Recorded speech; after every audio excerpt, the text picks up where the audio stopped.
Hello there. After reorganising my banknote collection, I have meant to make a video of it for some time, and I've only just got around to that today.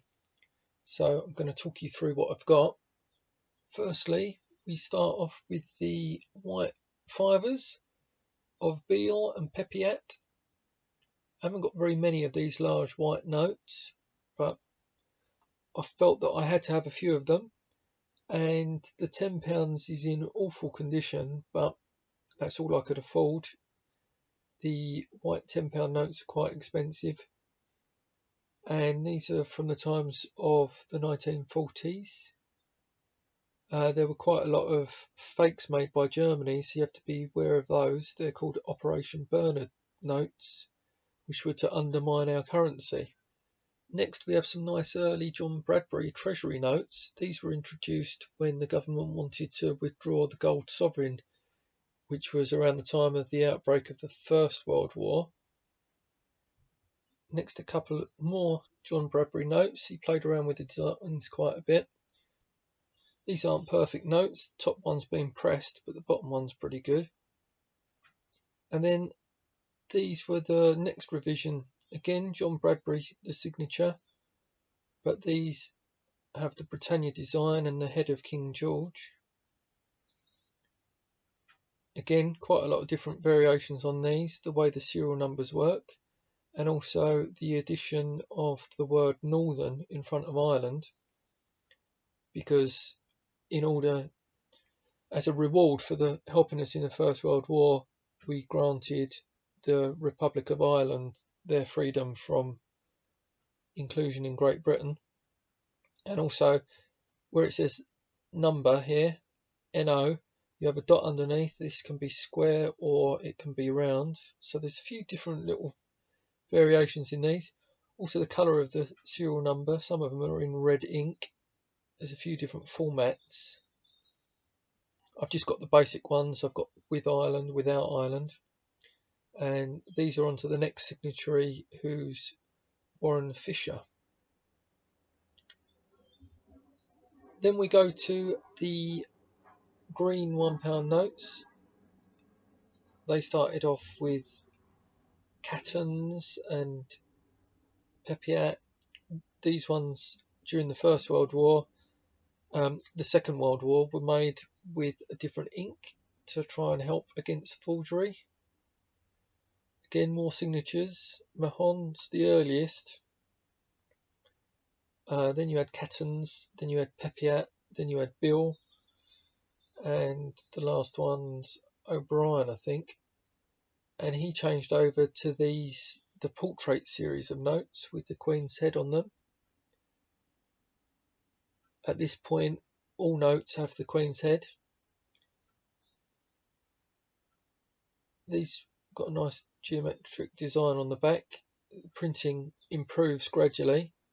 Technology comes in, watermarks improve, and they add the foil strips to some of the later ones. This is the Newton £1 note. I remember this as a boy, but they were phased out in favour of the pound coin. 10-shilling notes, Cattons and Mahon. They're good notes, early notes. And this is a purple 10-shilling note, again for the same reason as a security against forgery in the war. And this next note's unusual. It's a propaganda note that we dropped during the Second World War. We didn't drop, sorry, Germany dropped it, and it warns of how English currency is not much good anymore. Anyway, we move on to the later series of 10 shillings. You might have noticed the video jump there. And they're the portrait 10-shilling notes. And they kept the colour green for the £1 and red for the 10 shillings.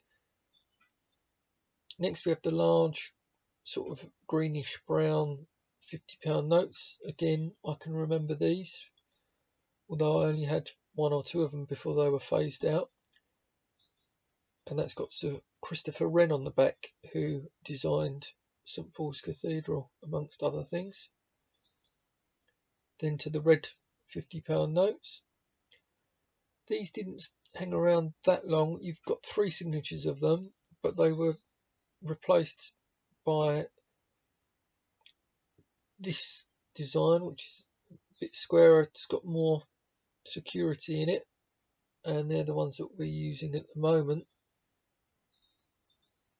I always try and get the earliest ones I can out of circulation, but these days it's quite a challenge to get the earliest serial notes. These £20, they're the William Shakespeare 20. Are they Shakespeare? I think they're Shakespeare. Yeah, there he is, William Shakespeare £20 notes. And some of them had quite short runs, so they're quite rare, depending on the signatory.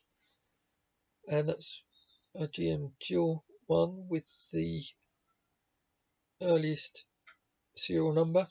Then they got replaced with these, and you might notice that they've got crowns in the top right hand corner. They were then tinkered with so that the denomination appears there.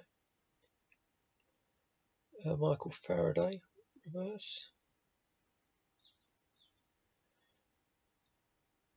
And then Lowther changed them for these ones with the holographic security feature. So it went from Faraday to Elgar, Edward Elgar, the composer, and then revised again for this with the even more secure holographic strip. And that's Adam Smith on the back. He's a Scotsman. I've got them organised in denominations, so we go back to the £10 which were circulating. I think these were around in the 60s. I don't remember these. And then to these £10 I remember as a kid. Didn't ever get my hands on them. But they've got Florence Nightingale on the back. And they've made rather a fuss recently of adding a woman on the back of the notes. And several people have said it was the first time. But obviously, aside from having the Queen on every note, Florence Nightingale has appeared, so some of them made erroneous statements. Anyway, then we had these brown tenors, and again, the same revisions as with the £20 note. The crown in the corner turns into a denomination, and then they upgrade them with the holograph.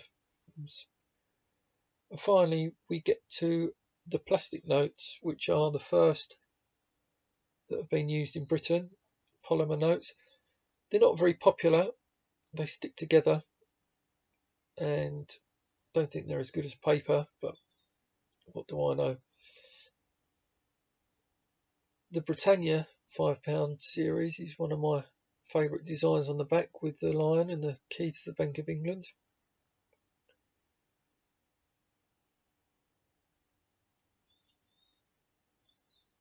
Some more fibres moving swiftly through.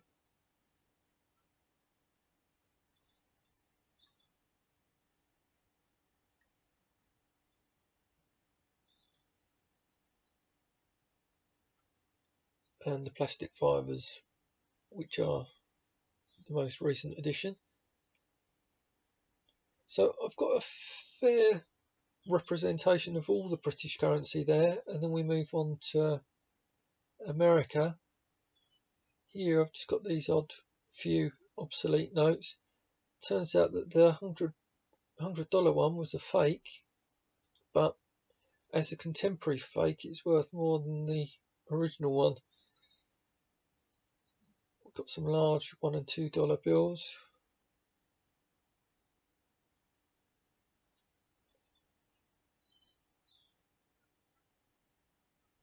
It's quite early. And that's my favourite American note, the wood chopper at the top, followed by a couple of gold series notes. They're gold certificates, so you would have been able to walk into the bank and get gold back for them. And then we go to fractional notes.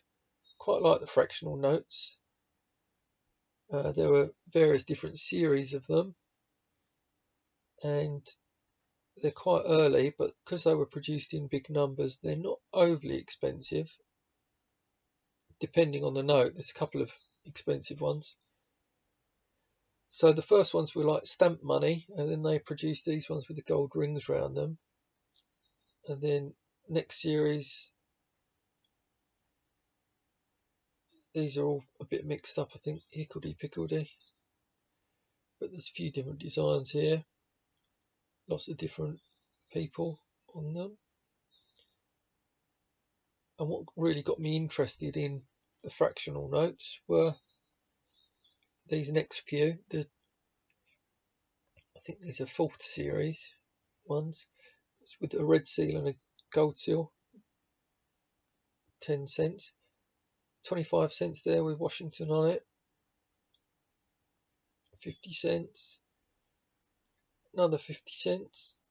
Lots of different designs of these. Some of them quite attractive designs. Quite a nice looking note, that one there.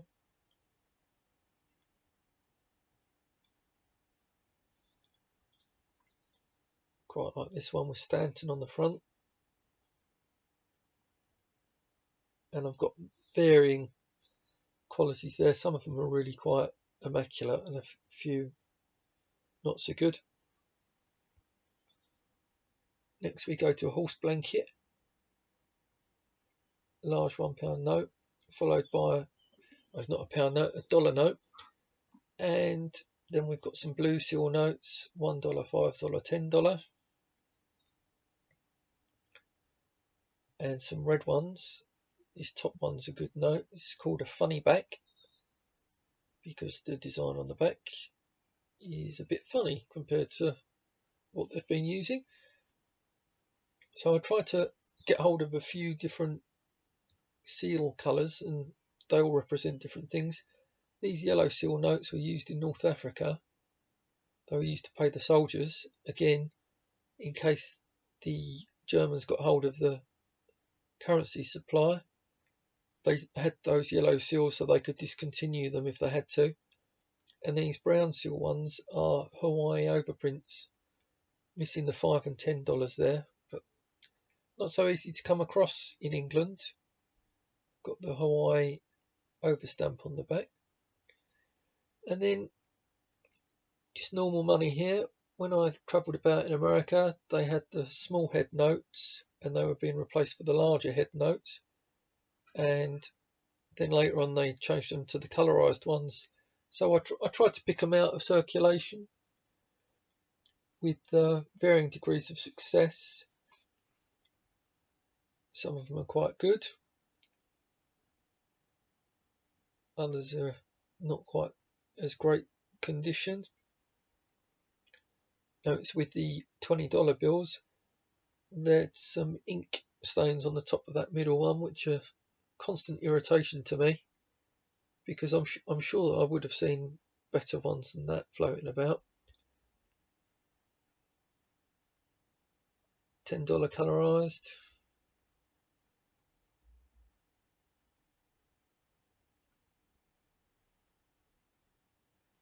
And that's really how I built up my collection of Americans just out of circulation. That one's got a star note. The star means that it's a replacement note for a 40 note in production. But I was working in a casino there. The cashier used to keep the $2 bills or anything she saw which she thought was interesting. Some $1 there. I mean, these are made in huge numbers, but it's just nice to have an example of each of the kind of notes. And lastly, some Disney money in that envelope. Anyway, thanks for watching.